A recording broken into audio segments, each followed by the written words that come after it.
once you understand designer intent, there should never be a starting meat grinder after that. You should be able to, most of the time, make one character and play all the way through. Like, a good chance you'll survive every time after you understand AD&D 1E. Like, it's not designer intent to be a meat grinder. And so I think a flawed view of AD&D 1E's gaming style is what ended up developing, or what the mindset they went in thinking they were justified in the way they developed DCC to be the sort of the system of going through multiple characters where you can die. Now, I don't mind it because I look back at Traveler, and I know Traveler has, I guess you want to look at it as a system where you could potentially lose a number of characters before you even start the game. So the idea that you lose characters before you dive in, fair enough. It's the one game where I would say, given how the likelihood of death with characters, you probably don't want to put too much of a you don't want to think of a backstory with characters. That would be something you want to establish after you get past that part of the system, right?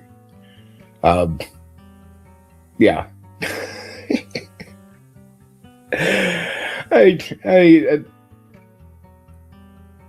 Yeah. That's what I would say about that. That's my take on the funnel system and whatnot.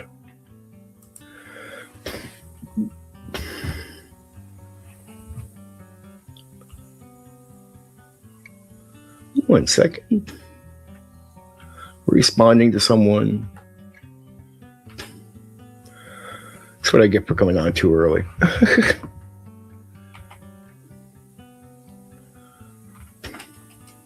Oop.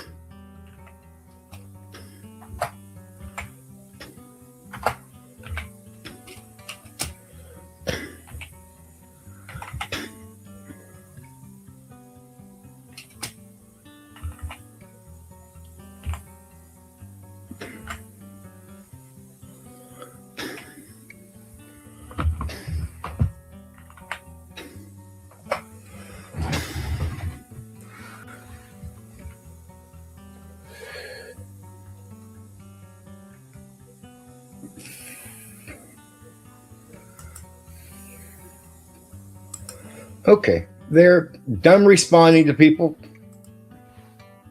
What was the other part of the question you asked?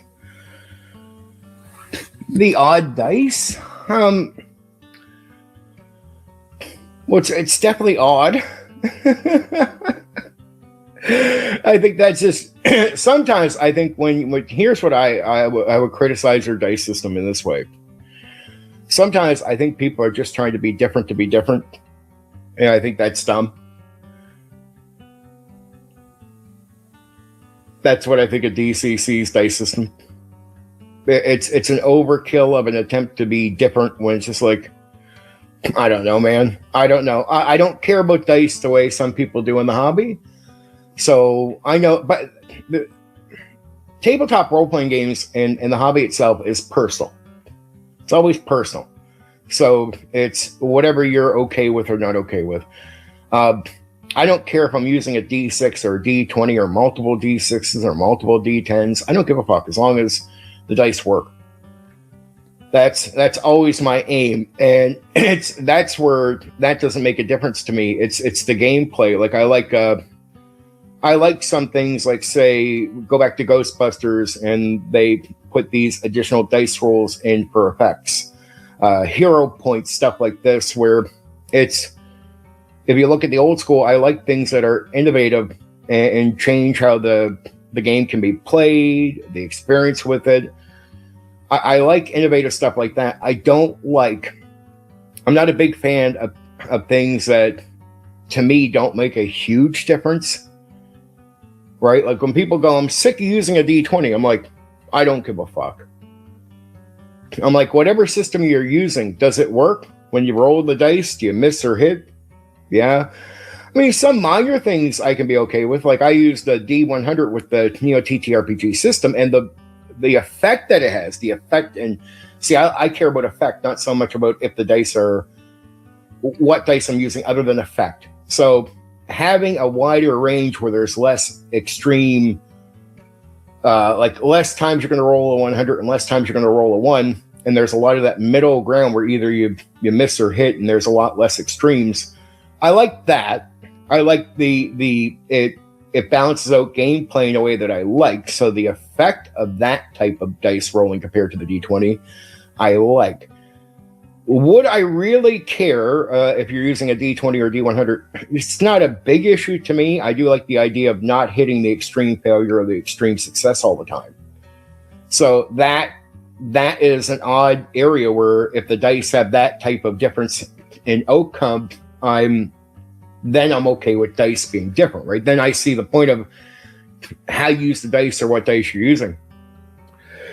But if you use multiple D6s and you could have used a D20, just say for whatever reason, let's just say this, for example, if the outcome is as likely to be extreme or not extreme or in the middle as another dice system, then I don't care which one you use.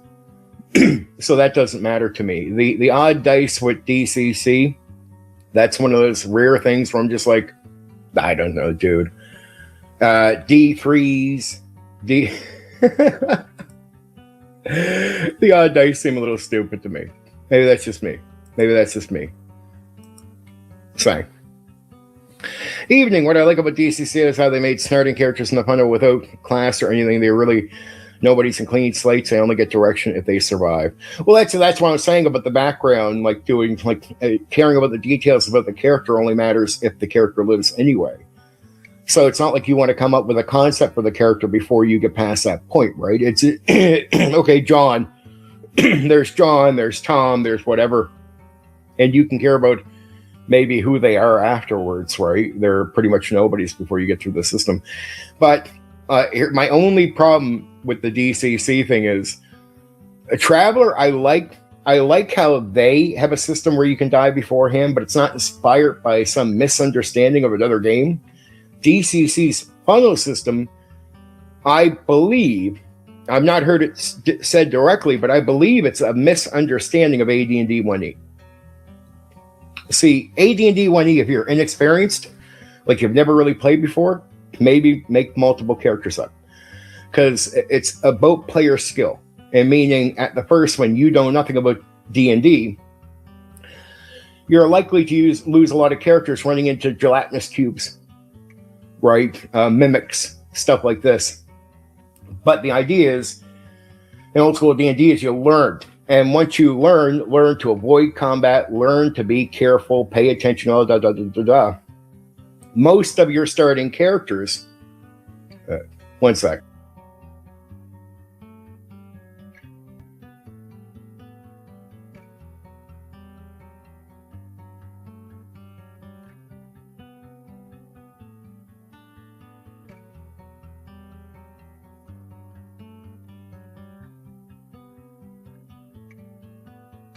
Most characters, after you learn the things about AD&D 1E, most characters you start, you should be able to survive.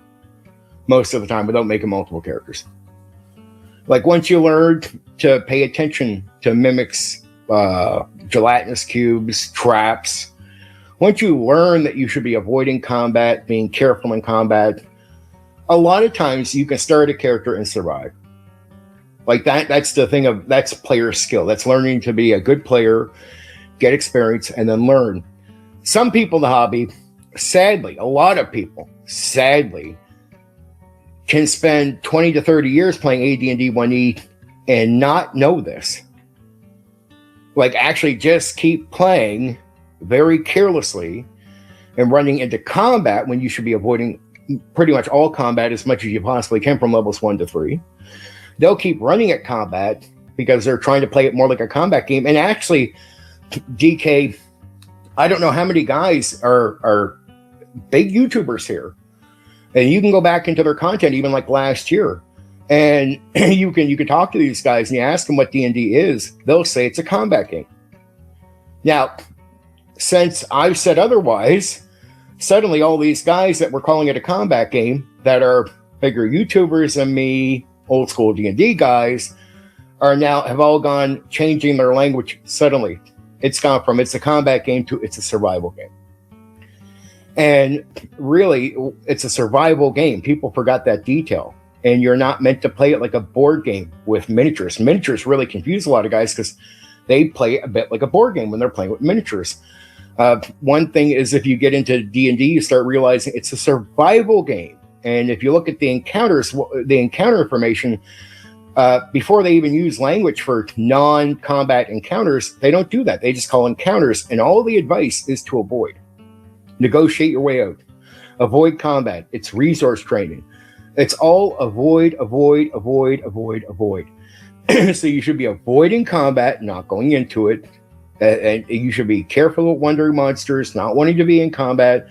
That's why wandering monsters should be a threat to you. And you shouldn't half-ass that. Because you can likely die getting into encounters from levels 1 to 3. You might start off class fighter, but you're really just a farmer. And the game doesn't really start until level 9. And that's, again, AD&D 1E guys. Most of their DMs, unlike 2E DMs, most AD&D 1E DMs stop the game at level 8 and 10. Designers assume you're running it up to level 20. I mean, they strongly assume this. And they even bring out content like the manual planes and stuff like this, assuming you are going to understand that the game really doesn't start until level 9. The idea that you're ending at level 8 means you don't understand AD&D 1E. You're not even classified really as a hero until level 9, because you're not capable of being a hero until level 9. Levels 1 to 3, you're a farmer. You're just a farmer trying to get experience. It's only level 9 when you're capable of actually being called out to go face the dragon. Right? Second Ed was a lot better at communicating this stuff. This is why I personally think second edition got this all right. This is what a lot of 1E guys don't know because they never crossed over to 2E. They didn't see that most DMs took it to level 20.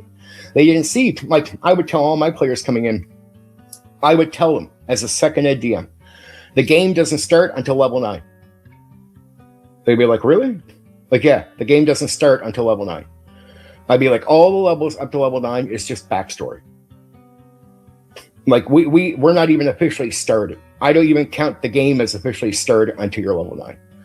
We're going to do your backstory. Think about levels 1 to 9 as a very long session 0. Right? And only at level 9 are you capable of being a hero. And the game actually assists you. That's like, I read the manual planes. I could tell the AD&D 1E DMs didn't understand the manual planes. Like, if you read it, you'd understand they set up the manual planes because they assume high-level gaming is going to be a regular thing. Because you're not even a hero until level 9, even in 1E.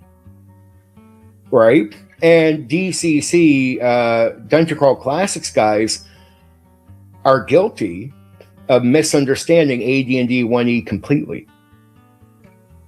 So completely that they designed their game to function in a way they thought would be popular with other AD&D 1E people, because the funnel is something like the meat grinder that they assume is a regular thing in AD&D 1E, which it's not if you understand the game.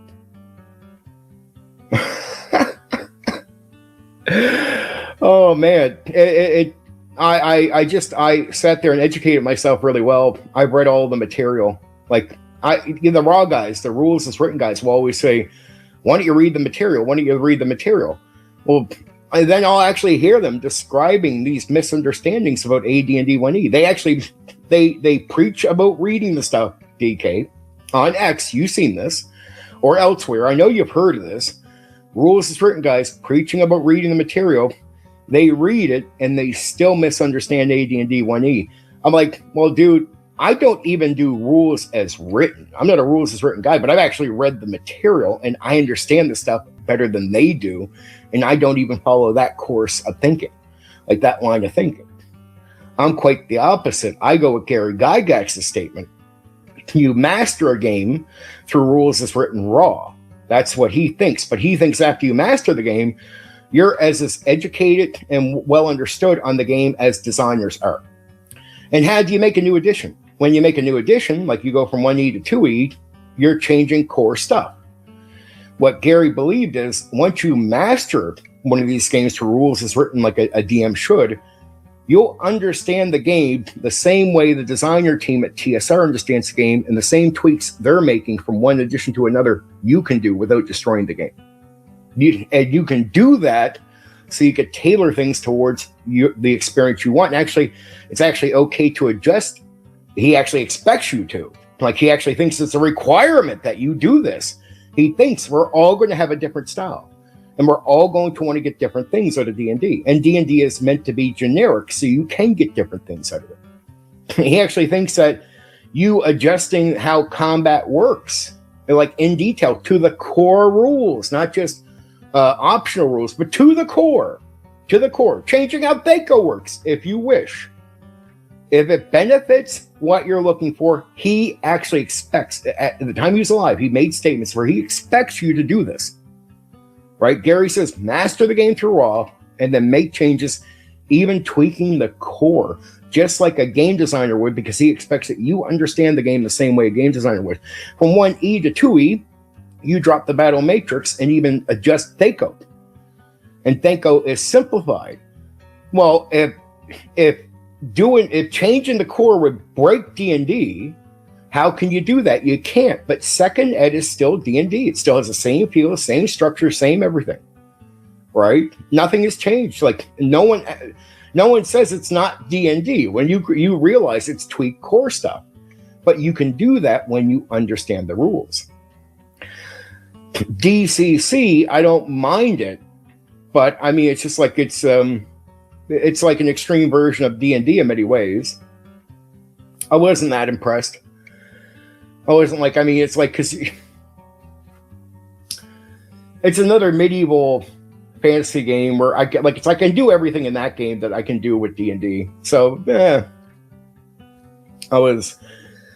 I don't hate it. I don't think it's like awful, but it's almost like I feel like it's not needed, because what it is copying a game style that is not an actual game style. Like, it thinks it's copying the meat grinder effect from AD&D 1E, and that will appeal to people. But I'm like, no, that's not actually a gaming style. That AD&D 1E meat grinder is something that will happen to you when you're inexperienced. When you're an experienced player, the game completely changes. Most characters you make should survive. Period. End story. And that's why it's based on player skill, because it's before you have the experience and improve your skill. Of course, it's a meat grinder. It's when you improve and understand to avoid things that then you survive. That's why it's a survival game. And survival is the success thing. So in a survival game, a meat grinder would be completely opposite of the purpose of the game. The designer wants you to make one character and survive. That's success. The idea that you're making multiple characters means something is failing in the system. Or either you're failing as a player, but the game is not meant to do that to you. The game is only meant to do that to someone who's inexperienced in learning. It's like playing Bushido. Bushido, you can dive into the social stuff. You can ruin the reputation of your character. The game could be over before your character has ever did through just a reputation destruction. But the idea is, once you learn how to socialize in Bushido games, you should be able to start the game and be fine and play the politics and go up the ladder as freely as you want. It should not just continue to be that inexperienced experience. The idea of the meat grinder in AD&D 1E is just an inexperienced experience that you're having. It's not something meant to be continued on. Now, I'm just giving some wisdom out here. I'm teaching people. I'm teaching people about old school Dungeons and Dragons, because I do that. I educate people. I have to educate a lot of old guys. Especially sad, I have to educate a lot of guys that started in the 70s, because they'll actually do this stuff. They'll actually misunderstand AD&D 1E, for example, for like 30 or 40 years, and I have to educate them. Like, it is like that. I'm not trying to be hateful, but I constantly find myself educating guys who have been in the hobby for longer than I have. But I have to teach them, or I have to go to the Pro OSR guys or people around them that say, read the material, and they misunderstand AD&D 1E, and I have to educate them too, and I don't even follow the concept of rules as written.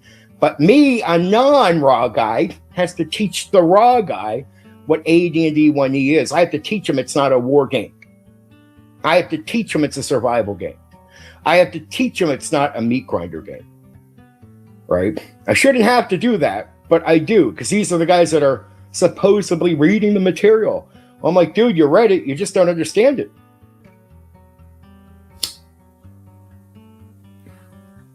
And to know that over 90% of AD&D 1E DMs stopped at levels 8 and 10 and never went further.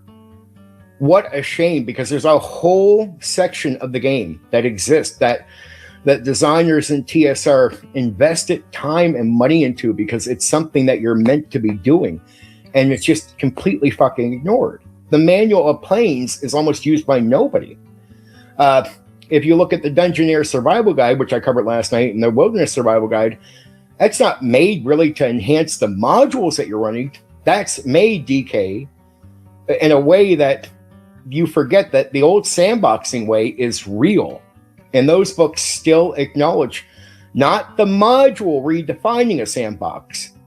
They are there to help you with pure sandbox gameplay. No module, you make up the adventure as you go.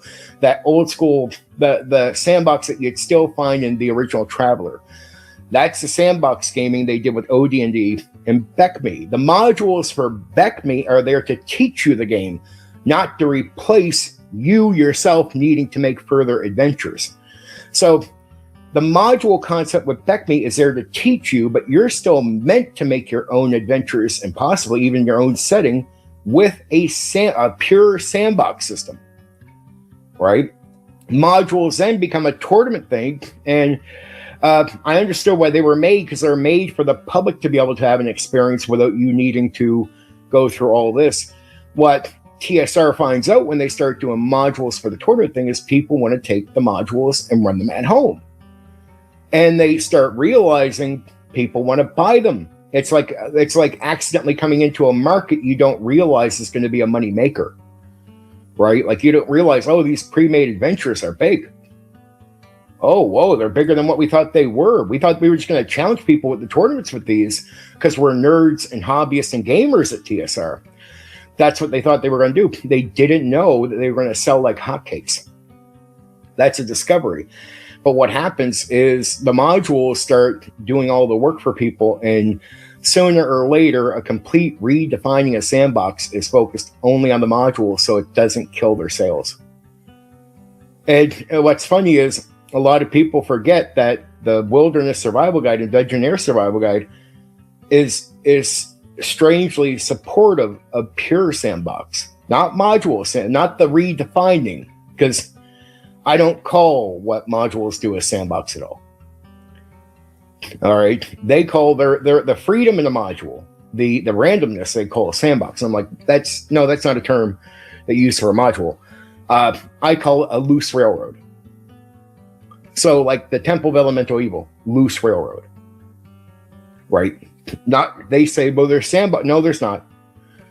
If it has an end that you have to go to, that's a railroad. I don't care if it's a straight path or a crooked one, where you boom, boom, boom, boom, boom to the end. That's still a railroad. I call those not sandbox modules, loose railroads. So either you got a direct railroad or a very loose railroad, right? I never call it sandbox, because to me, sandbox has it's already defined.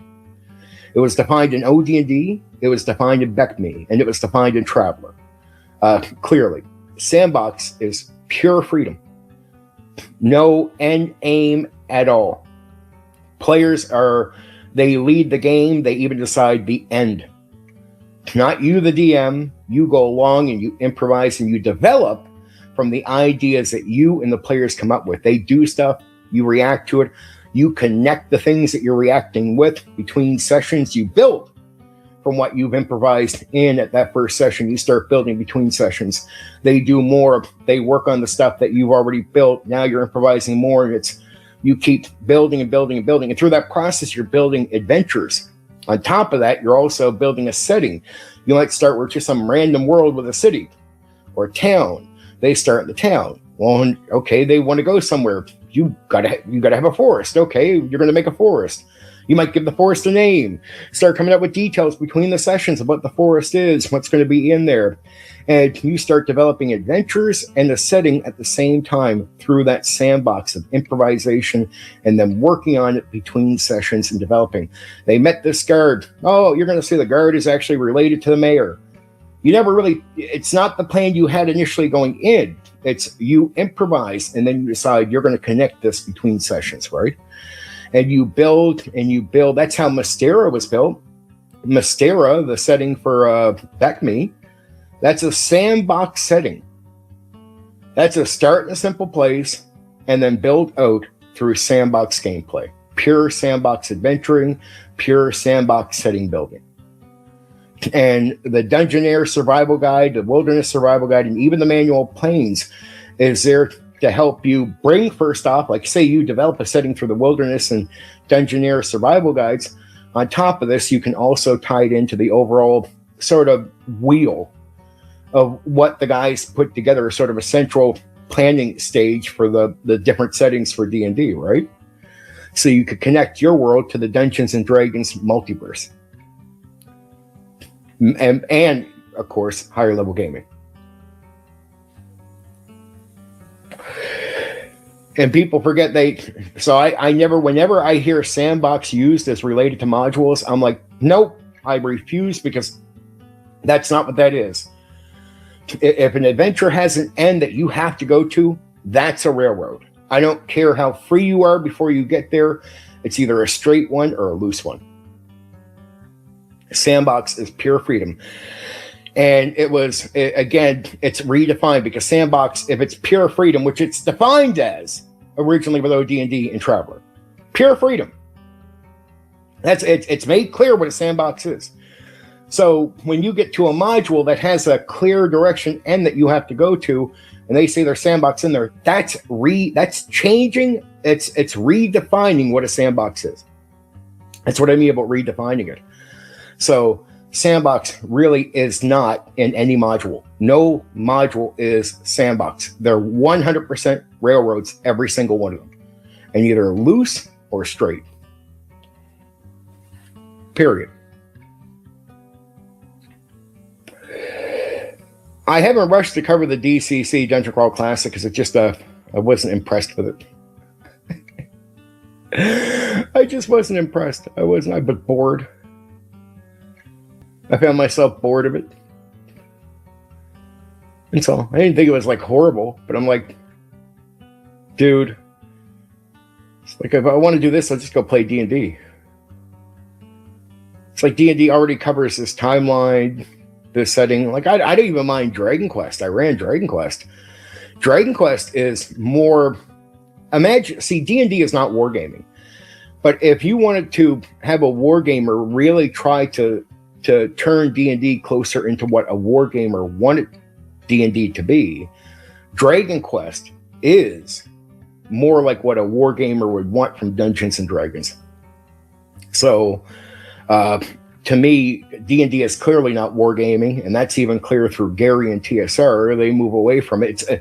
It's like there's some inspiration, some language used. That's it. Clearly not wargaming, about individual characters, character development, all this other stuff, right? That's all really clear even at the OD&D starting point. And you got to remember the chainmail rules for combat are optional. They're never mandatory. Pure theater of the mind is mandatory. And most people don't have miniatures. As I explained the other night, 80% of DMs were running pure theater of the mind combat from 1974 right up into the mid-90s. Mid-90s, you start seeing more miniature gameplay because finally amateurs have been more frequently making plastic and terrain, because terrain was still being experimented on in the early 90s. So they didn't even really define terrain that well. Right? Terrain was still being fucking experimented with. Actually, some of the first early real deep experiments happened in the 90s, not from 74 up until the 90s. So you start seeing terrain really worked on in the early 90s. Plastic starts being made. I had a great guy on here, DK. I mentioned this already, AJ Pickett. And AJ Pickett he was at the starting point of a lot of this stuff. He was in early, especially in the online world, where he was part of helping them, being part of a group that was making the terrain stuff for the early stuff, and finally making plastic. So that was a great interview, because he was a guy who was, sort of at the starting point of the stuff. By the mid-90s, you do see more guys finally making plastic, but it's really, miniatures does not become a regular thing in the hobby until WotC takes it mainstream. When WotC takes over TSR, they finally go mainstream with plastic miniatures. Here's what happened, DK. A lot of guys that got into the hobby early took 20 years off, 15 years off, 25 years off, and they came back into the hobby after WotC took over. And since they don't know the history that well, they came in, miniatures were already there for them to be used. They start using them. And then in their minds, miniatures were always a thing. They just don't know the history of the hobby. They don't know from 74 up until the early 90s, 80% of DMs in the fucking hobby never used miniatures. We never used the chainmail rules for combat. It was optional all the way through, mandatory even up to second edition. So there's not one single time, there's not a single TSR edition that has miniatures as mandatory gameplay for combat. The default way of playing the game is pure theater of the mind combat. That's default. That's mandatory. Because if you're not taking the optional miniature thing, there's not 3 ways to play the game in combat area. There's 2. You're either miniatures or you're playing with pure theater of the mind. Mandatory is pure theater of the mind. So I had to teach guys that it's really not wargaming. They'll come back with simple arguments like, well, we use as campaigns. Campaigns comes from wargaming. I'm like, dude, of course. But they talk about character development too, which comes from a drama class. It doesn't mean we're a bunch of fucking actors, right? Again, I've said this many times on these streams and in my videos, and I'll keep to it. Tabletop role-playing games is its own thing, and it borrows from different areas. Narrative, which is from storytelling, borrows from it. Some. It's not storytelling. Story emerges, right? But it's not storytelling itself. It borrows from drama class, elements of acting, performance, and character development. Of course it does. So there's some performance. There's some borrow, but we're not drama class. We borrow some from what you would call gaming, board games. It all comes to a combination package. Well, here's the truth, DK. I was in a community of over 6,000 to 7,000 people. 95% were pure theater of the mind. When I got online, OpenRPG and Merc, over 90% of all DMs from OpenRPG to Merc, the early gaming before anything, were all pure theater of the mind. Right? Almost every second edition DM I knew was pure theater of the mind. Almost every guy was pure theater of the mind. As far as what owned them, well, okay, if you take 10,000 and say 500 people own miniatures, enough to actually game with, outside having a miniature. See, there's a difference between having a miniature you bring to the table and having enough miniatures to actually play with miniatures like it's an all-out game. What I seen was maybe 4% used what you would call images or chips, quarters, pieces, right? Maybe with a big dragon they got, but your character might be represented by like a chip thing. And that was very few people. If you know anything, even the guys who were into miniatures in the hobby admit, and I mean, this is the vast majority of them, that it was not, they weren't being used as gaming. They were being used as it was a painting hobby. So even though they were cool and liked, because it was a barrier for people to actually play the game, and most kids couldn't afford it. So you would call D&D almost like a poor man's hobby, because most kids, poor kids can't afford to play Magic. That is higher middle class kids, most of them playing Magic. The war gamers themselves are mostly adults that have jobs and have money to buy the miniatures for wargaming. When it came to D&D, most kids had to cycle their money together just to buy certain books. Right? They couldn't all just, and some DMs could afford it. The DMs usually would have more money than others, so the DMs might be older guys, right? But this is the reality of the hobby. 80% of guys did pure theater of the mind. I'm going to correct you on this, DK, and I'm not going to accept a false picture even from you. So, I mean, either you get on reality, or we're going to have a disagreement. It's going to be a disagreement where the facts are on my side and not on yours. Just got to be straight with you, right? And I'm not saying that doesn't mean a lot, but it's like I have to correct a lot of old school D&D guys that want miniatures to be, they want to rewrite the history of our hobby. And I just don't allow it. I know the reality. I was there, active, and I mean active, in a large community and multiple large communities, talked to very large communities online when they started in the early 2000s. I was part of the DMing early on Merc. I was part of the DMing early on OpenRPG, which was the only places where games were being ran. And over 90% of DMs online, just like in person, were doing pure theater of the mind, not using miniatures or any form of miniatures or any concept of miniatures or anything online. And we never had to because we were all used to doing pure theater of the mind combat. And that's the majority of people. It's WotC in the early 2000s finally goes mainstream with plastic miniatures. And from 2000 to 2010, you see a lot of guys starting to come back into the hobby that were in the early like 80s and some at the late 70s. They come back in, they grab onto miniatures, and some of them actually suck at running games without miniatures. I just got to be real with you. They didn't even try.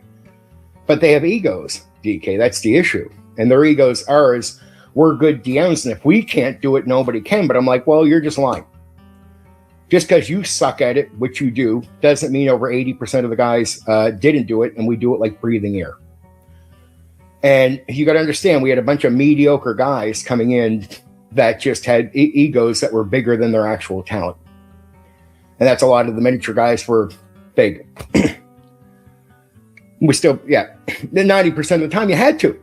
You had to. And it was almost non-existent. Like I just got to get at people. It was non-existent. That wasn't wargaming.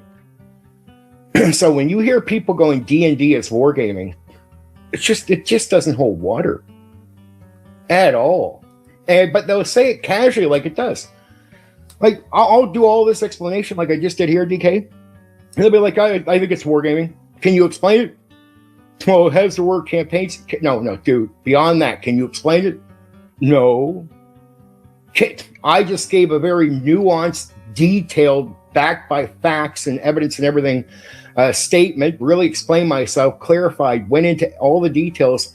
Can you argue against what I'm saying? You're wrong.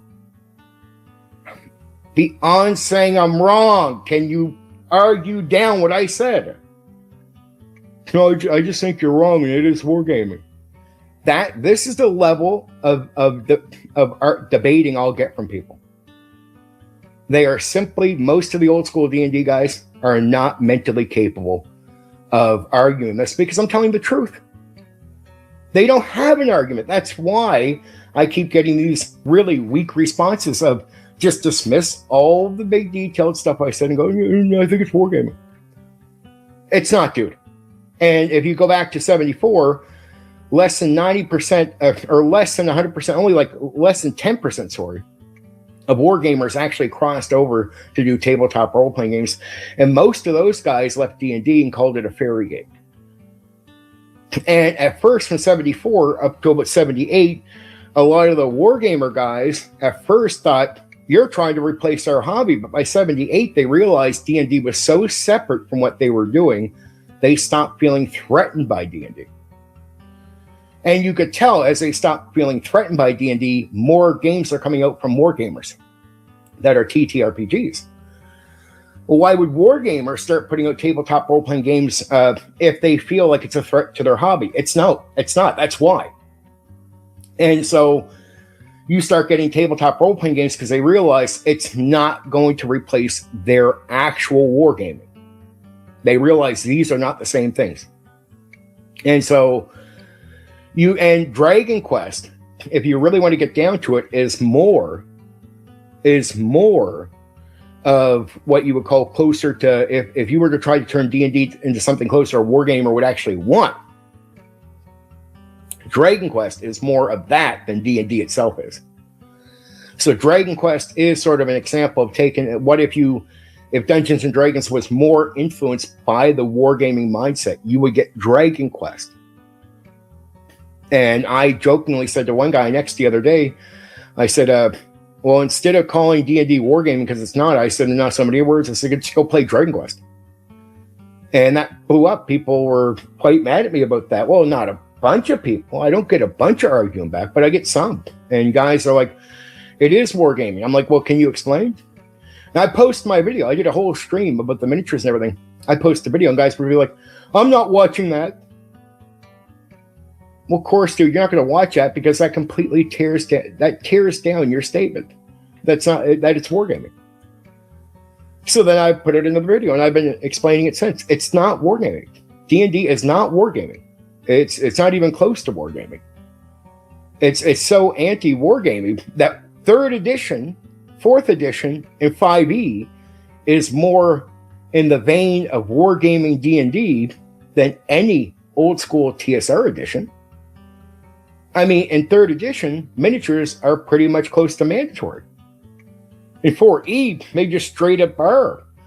Like, they give you some options for the thing, but it's more that you're going to play with miniatures than not with 3rd edition. 3rd edition leans more into the expectation of wargamers with D&D than OD&D, BECME, AD&D 1E, or 2nd edition.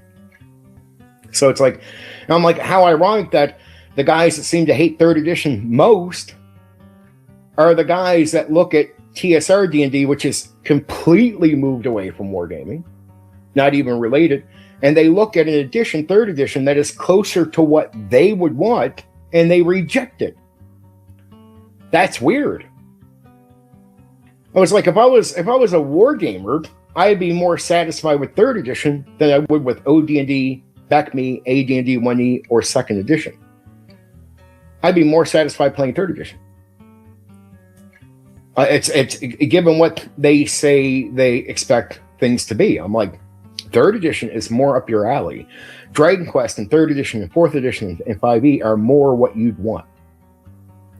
So I don't understand the vitriol from guys who call D&D wargaming ironically, towards editions of D&D that are more leaning into what they think D&D should be than any TSR edition is.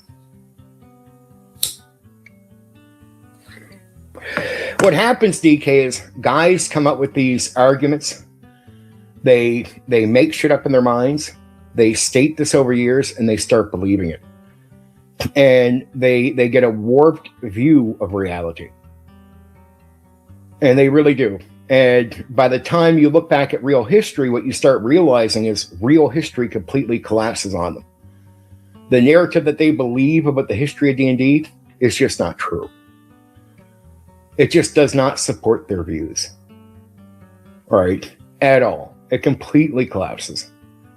So many views of old school D&D completely collapse. And I'm like, how can we get mad at WotC people when our community is so full of agendas, deceitful agendas and lies?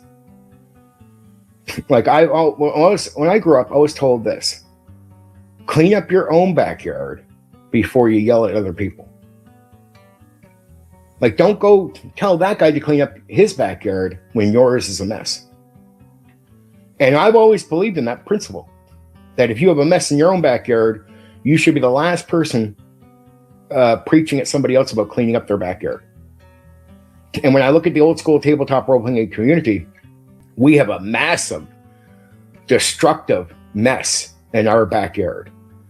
And the fact that any of our guys are out at the fence line yelling over at WotC about cleaning up their backyard, I'm like, you are an absolute disgrace.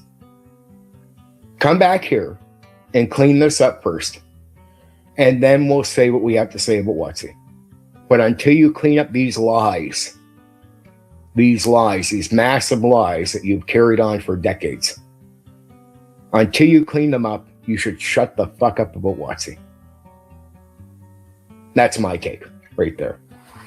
There's what I think of our situation. I think there's a part of the old school that is absolutely two-faced and full of shit. And I'm old school. I'm not some new school guy trying to call out the old school or trying to attack individuals, but I just think that it's like I said the other night, I'm a raindrop of truth in the old school against an army of liars. Like, deceitful agendas and lies are backed by armies in the old school. The truth has very few people. They're like raindrops against an ocean, right? They're raindrops. Very few people push the truth, because the truth doesn't tell you what you want to be true. There's a difference between what the truth is and what you want the truth to be. And it just doesn't support it. D&D, old school D&D, is not whatsoever in any way, not even slightly, wargaming. Period. End of story. And there is no fucking debate. That's just a fact. But there's no debate on this. I can't lose. The facts are just going to tell you this. It's like 1 + 1 = 2.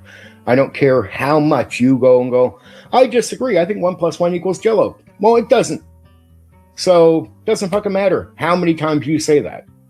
You can keep saying 1 + 1 = Jello. It will still equal fucking 2. I'm the one saying it equals 2. The guys who say this is wargaming are the ones that say 1 + 1 = Jello.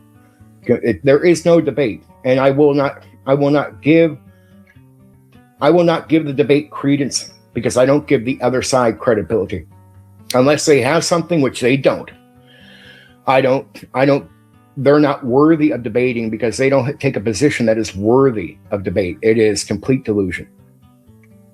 It's a complete set of lies. It's not even worth taking serious. Right? They want to dismiss me. No, in reality, it's all projection, because they've taken the position that should be outright dismissed because it's all fucking delusional. And it's not backed up by anything. Oh, we'll use the word can't. Just shut the fuck up. It's not, dude, you're simple-minded. Take your simple-minded nonsense and go elsewhere. It doesn't belong here. Period. Period. And I mean, DK, you've heard it. That's why I get mad at some guys on panels, and I get right frustrated. I'd yell at the panel because I'd see a guy whose YouTube channel, who I like the guy, me and him get along now. And I know it's not him that I get mad at, but he's had some people on where I'm watching, and a guy on his stream will say, you can't really do combat without miniatures. And I'm just like, what the fuck? That 100%. Exploring, surviving, math, fun, and games. 1,000,000%. I love fucking exploring. I love finding new shit. I love encountering the world. And you do it through a character. You're there to experience the world, right? That's why I say it's like combat is combat and all that, but it's like, what are things I'll make a big issue about? It's like, I'll pitch about the atmosphere. Like if it's raining, telling you that you feel the raindrop and it runs down your cheek and you feel a little bit of that stickiness. Really quick descriptions, but a way of feeling the world. And then describing places as you walk through and remembering to do that. Math, fun, games. If you don't do these details, if you're just saying, okay, so many days go by, people are not experiencing the world.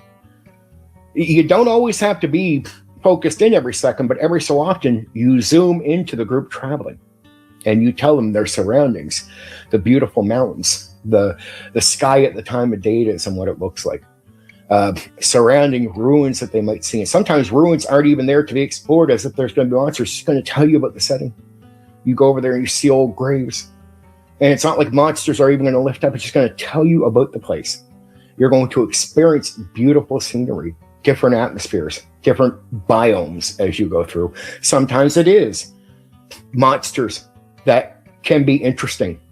But you don't make it all the time. Don't turn it into a video game. Make it more than a video game. Have people experiencing the world as they explore. And developing the character helps with the way you take that in, because it really does help. And this is what AD&D 1E guys figured out after like a year of gaming with a character. Old school 1E DMs would say this: when players develop a character more, they become more attached to the game. They show up more consistently. And this is the same statements AD&D 1E DMs say all the time about players. They play a character for a long time, and once they know who that character is, they admit they have a better experience with the gaming sessions. I'm like, yeah, it's because once you know who your guy is, the way you explore the world and take it in is deeper. Because now you got somebody you know how they think, you know how they would react to something. There's a smoothness because now you no longer have to think anymore. Like it's like you're playing the guy Tommy. You know who Tommy is. If monsters come out of a thing, you know how Tommy's going to react. You don't have to break your brain thinking about it no more. You played Tommy long enough that you know how he's going to react to social interaction. You know how he's going to react to monsters. So now it's just like breathing air when you play that character because you know who it is. And so now you can spend more time playing the game rather than trying to think, what would my guy say? What would my guy do? Like at the point of development, yeah, you know, right? So that becomes more important. But of course, the monsters are there to definitely remind you it's dangerous. It's not just a video game. It's meant to remind you that you are in a fantasy world. There are monsters, there are things happening, and if you measure them in right, it doesn't feel just like a bored video game, right? It feels like there is a danger to this world. There is a surreal type of monster. There is this going on, right? But if you skip if this stuff becomes second nature to you, like or not second nature, but second hand, where you're more concerned with moving a miniature around and moving through the dungeon and all the different encounters, and that's all you do, and you don't explore the world, you don't care. And part of exploring too is that part of a game master. This is what I like about sandbox and not doing modules. Sandbox means part of you is making this up between sessions, but even as you go. And it allows you to develop these things. If you think something beautiful should be there, you can just add it. You want to have that travel be something deep. And that's where you get to that wilderness survival guide thing. That is great for pure sandboxing, not module gaming, but pure sandboxing, because it gives you all the extra tools you need for your mind to think and add things as your players are going through areas and developing things in between the sessions. That's why I like sandboxing more than, say, a set module with an end. I like players leading the way, just like they do in Traveler. But I think I like them doing that in D&D as well. And it's all part of the gimmick. So all that is special to me. But that is just wargaming. Wargamers get away from that stuff in a lot of ways. They'll lean more into the board gaming if that's what they want to do, right? And I'm like, well, D&D is not exactly that at all. And nor have we played D&D from 74 up until whatever. Like third edition is more getting away from what you're talking about. So you're talking about real old school, right? But that's because it's theater of the mind. It's all in the mind, the imagination. When you say you're exploring a place, it's not going to be on a board.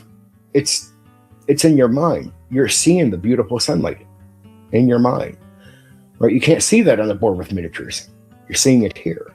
Everything is in the mind. And that's why it's so important to understand these things and how important it is as a DM to get used to using this through verbal. And you can, when you see Math and DK and anybody else watching, the imagination is the most powerful tool any player has. And you learn this. Any player should know this just from reading a novel. Go read.